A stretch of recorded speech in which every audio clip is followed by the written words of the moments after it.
ഓരോ രാജ്യങ്ങളിലെയും പേര് കേൾക്കുമ്പോൾ നമുക്ക് ഓരോ ചിത്രങ്ങളായിരിക്കും മനസ്സിലേക്ക് വരിക. പാരീസിലെ ഈഫൽ ടവറും ചൈനയിലെ വൻമതിലും ഈജിപ്ഷ്യൻ പിരമിഡും അങ്ങനെ അമേരിക്കയുടെ പ്രതീകമാണ് ലേഡി ഓഫ് ലിബർട്ടി സ്റ്റാച്ചു. ഈ സ്റ്റാച്ചു നിൽക്കുന്നത് ഒരു ഐലൻഡിലായതുകൊണ്ട് ഫെറിയിൽ കയറി വേണം ഇത് കാണാൻ പോവാൻ. ഫെറി വരാൻ വേണ്ടി വെയിറ്റ് ചെയ്ത് നിൽക്കുമ്പോൾ രണ്ട് പേരുടെ പെർഫോമൻസ് കാണാം.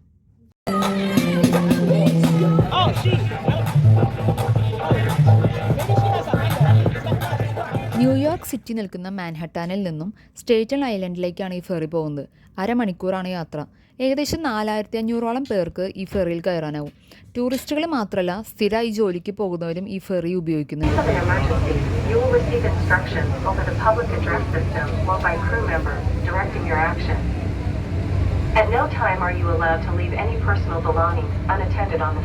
ഈ കാണുന്നതാണ് ന്യൂയോർക്ക് സിറ്റി.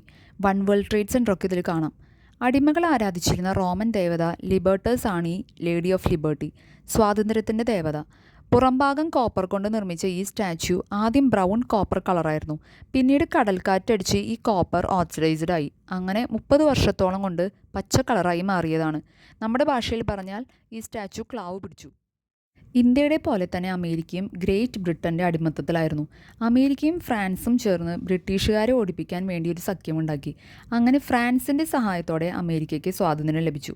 സ്വാതന്ത്ര്യത്തിൻ്റെ ഓർമ്മയ്ക്കും ഫ്രാൻസും അമേരിക്കയും തമ്മിലുള്ള സഖ്യത്തിൻ്റെയും പ്രതീകമായി ഫ്രാൻസ് അമേരിക്കയ്ക്ക് കൊടുത്ത ഒരു ഗിഫ്റ്റാണ് ഈ സ്റ്റാച്യു ഓഫ് ലിബർട്ടി.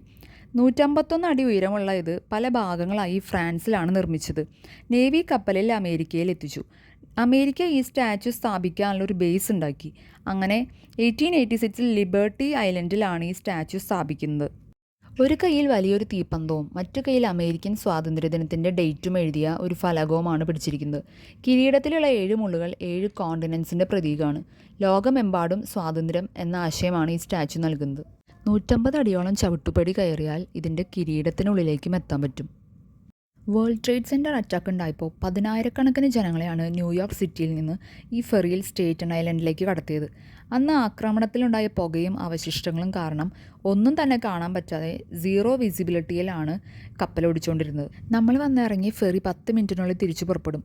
എന്തായാലും ഇവിടം വരെ വന്നതല്ലേ എന്ന് വിചാരിച്ച് ഈ ഐലൻഡിൽ കുറച്ചു നേരം നടന്നു. തൊട്ടടുത്ത് തന്നെ ഒരു ഷോപ്പിംഗ് മാൾ ഉണ്ട്. വെറുതെ അവിടെയൊക്കെ കറങ്ങി അടിച്ചു. നല്ല തണുത്ത കാറ്റടിക്കാൻ തുടങ്ങിയപ്പോൾ നമ്മൾ തിരിച്ചു പോകാൻ തീരുമാനിച്ചു. ഓരോ അരമണിക്കൂറിലും ഫെറി വരും. ഏകദേശം 70,000 പേർ ഒരു ദിവസം ഈ ഫെറിയിൽ കയറുന്നുണ്ടെന്നാണ് കണക്ക്. കുറേ പേര് ഫെറി വെയിറ്റ് ചെയ്ത് നിൽക്കുന്നത് കാണാം. സാറ്റർഡേ ആയതുകൊണ്ട് ടൂറിസ്റ്റുകളാണ് ഭൂരിഭാഗവും. ബാക്കി ദിവസങ്ങളിൽ ജോലിക്കാരായിരിക്കും അധികവും. ഇപ്രാവശ്യം നമ്മൾ ഓപ്പോസിറ്റ് സൈഡിലെ കാഴ്ചകൾ കാണാൻ വേണ്ടിയാണ് ഇരിക്കുന്നത്. ഇസ് അവിടെ ഇരുന്ന് ചില്ലിയാണ്. ഈ സൈഡിൽ തിരക്ക് കുറവാണ്. സ്റ്റാച്യു ഓഫ് ലിബർട്ടി നിൽക്കുന്ന ഭാഗത്താണ് കൂടുതൽ ആളുകൾ നിൽക്കുന്നത്. നല്ല തണുത്ത കാറ്റടിക്കുന്നുണ്ട്. പ്രശസ്തമായ ബ്രൂക്ലിൻ ബ്രിഡ്ജാണ് ഈ കാണുന്നത്. പലതരത്തിലുള്ള കപ്പലുകൾ ഇതിലൂടെ പോകുന്നത് കാണാം. ചരക്ക് കപ്പലുകളും മറ്റുള്ള തരം ഫെറികളും ഒക്കെ ആയിട്ട്. ഇതാണ് എലീസ് ഐലൻഡ്. പണ്ട് അമേരിക്ക എന്ന സ്വപ്നഭൂമിയിലേക്ക് ഇമിഗ്രൻസ് കപ്പലിലാണ് കൂടുതലും വരാറ്. അങ്ങനെ ദിവസങ്ങളോളം എടുക്കുന്ന കപ്പൽ യാത്ര കഴിഞ്ഞ് കരയ്ക്കെത്തുമ്പോൾ അവരെ വെൽക്കം ചെയ്യുന്നത് ഈ സ്റ്റാച്യു ഓഫ് ലിബർട്ടിയുടെ കാഴ്ചയായിരുന്നു.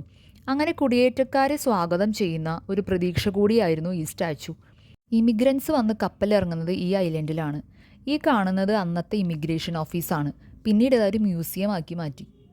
ലോകമെങ്ങും സ്വാതന്ത്ര്യം എന്ന ആശയം വിളിച്ചോതിക്കൊണ്ട് ഇത്രയധികം കടൽക്കാറ്റടിച്ചിട്ടും ഇടിമിന്നലേറ്റിട്ടും 140 വർഷമായി ഇന്നും തകരാതെ ഉറച്ചു നിൽക്കുന്ന സ്റ്റാച്യു ഓഫ് ലിബർട്ടി അല്ലാതെ മറ്റെന്താണ് അമേരിക്കയിലെ സ്വാതന്ത്ര്യത്തിൻ്റെയും പ്രബുദ്ധതയുടെയും പ്രതീക്ഷയുടെയും പ്രതീകമായി നമുക്ക് കണക്കാക്കാനാവുക?